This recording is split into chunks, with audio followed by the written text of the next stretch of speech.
Hello, everyone. Welcome back to Curiositas Chronicles podcast and special episodes on International Coaching Week. In today's Bites, we have Yatish Chandrasekhar, who is an ICF-PCC coach, mentor coach, and a coaching educator. He has lots of experience while coaching senior leadership in the organizations. Today, we will be talking about importance of coaching in leadership development. So let's welcome Yatish. Hello, Yatish. Welcome to Curiositas Chronicles podcast. Hey Rohit, good morning. Thanks for having me here. Very delighted to be here. Thanks for coming to this space during the International Coaching Week and discussing importance of coaching in leadership development. So, just before we move ahead, would you like to share some of your background for our listeners, for our watchers? Yeah, sure. Thanks. I decided to become a coach almost 15 years ago, and then I formally got myself trained. Wanted to do that on a full-time basis, but I was in corporate until 4 years ago. So I was an internal coach in a way. So for the last 4 years, I'm a full-time executive and leadership coach. Uh, but I didn't want to stop there. I decided coaching is going to be what I want to do for the rest of my life. So I'm also now a mentor coach, a certified mentor coach, and also a coach educator, which means that I mentor other coaches and I also train other coaches. Cool. Thank you. Thank you. So, as theme of this coaching week, in your experience, what are some common challenges that senior leaders face in today's rapidly changing business environment? And how can coaching actually address those challenges? Sure. So the list of things that pose challenges to senior leaders is what we commonly hear, right? There is technological changes rapidly happening. Then there are geopolitical issues happening and impacting business. There is economic uncertainty and all of that. So all of that is given. But Hmm. in my experience, when I talk to senior leaders, I see about three themes recurring again and again. And these are very crucial to their playing their role as senior leaders. So the first one is that their ability to balance between being strategic and being tactical. Hmm. See, leaders have to play both strategic and tactical roles, but sometimes they get so sucked into being tactical and trying to firefight on a daily basis that they really can't extract themselves out of this and think strategically, right? So that is one constantly recurring theme. And if you look closely, it actually is tied down to the second theme that I'm going to talk about, which is their ability to make time for themselves. Senior leaders are always on the run. They are in the crossfire of things, and sometimes their work-life balances are all very, very skewed towards work. All of that is impacting their mental health as well.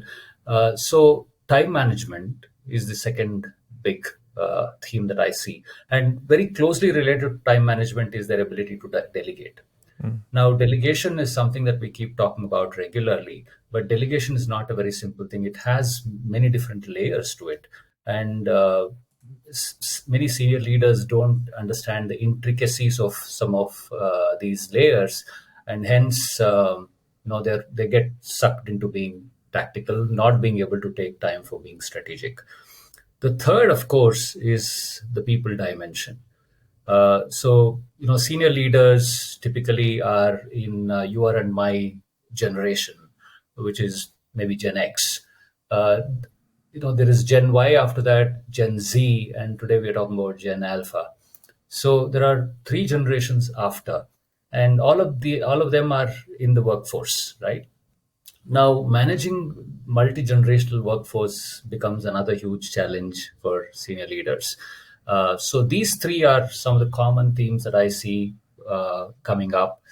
And how is coaching helping them? And with a couple of instances that I have seen is where coaching brings in awareness around Hmm. these issues. Hmm. And leaders have told me how they've been able to sort of step back because of the awareness that got generated during a coaching conversation. They're now able to consciously and mindfully step back from getting sucked into things. They're able to delegate more effectively, and they're able to connect with all generations at work and all of that. So those are some of the changes that happen due to coaching.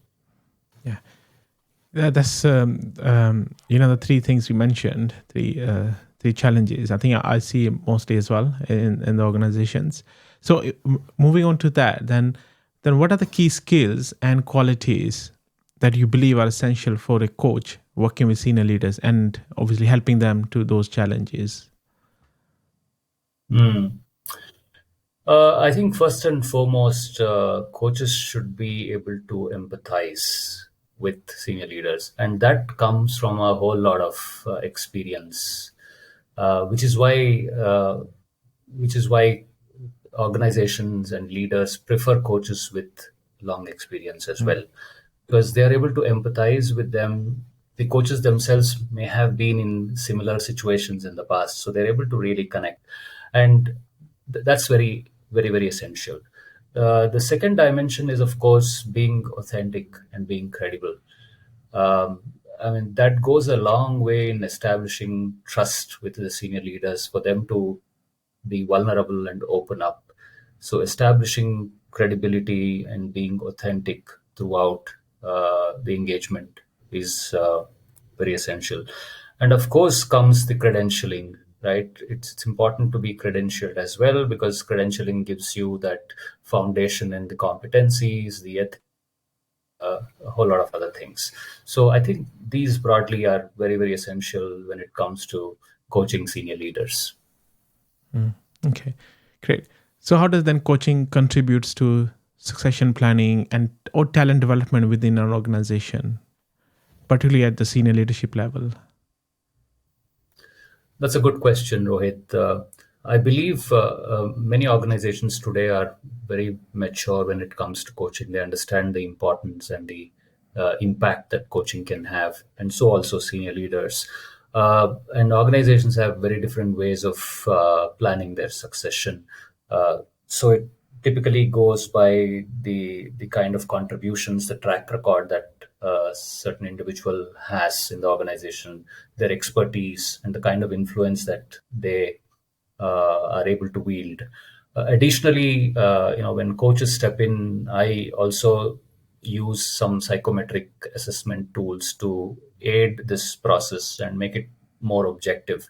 So there's a whole uh, gamut of things that happens when organizations plan their succession, and they seek help from coaches. In fact, currently I'm coaching a couple of leaders who are moving from an N-1 level to the really top levels, and this is typically what's happening in those situations.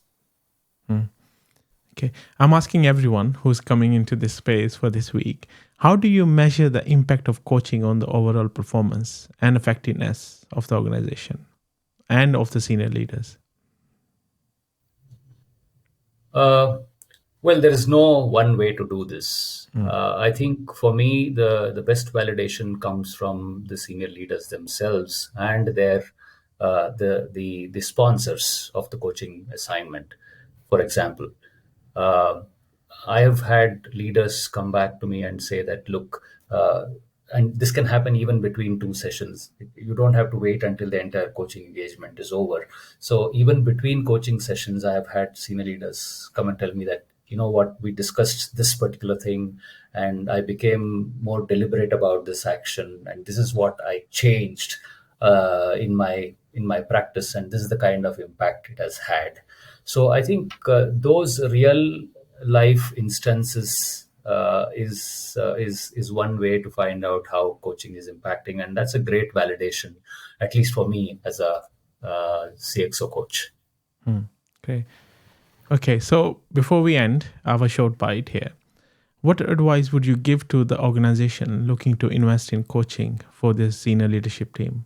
But obviously, they sometimes they are very unsure where to start and how to actually evaluate the potential coaches. Hmm.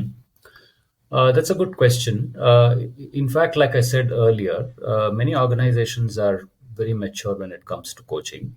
From what used to be 10 years ago, where coaching was just a privilege given to the senior leaders, today, in the last 4 5 years, perhaps there is more democratization of coaching, which means organizations realize the impact of coaching and they are trying to provide coaching at all levels, at all managerial levels, right? Perhaps not just the senior level, but all the managerial levels. So there is, to an extent, there is already coaching has penetrated organizations, right? Um, that's one. The second thing is organizations also go by word of mouth Hmm. and what they have seen happen in a previous instance. For example, with me, there are a lot of word of mouth references that come. It could be, let's say, in an organization, there could be a need for coaching other leaders, right? Or it could be a reference going from one organization to another organization.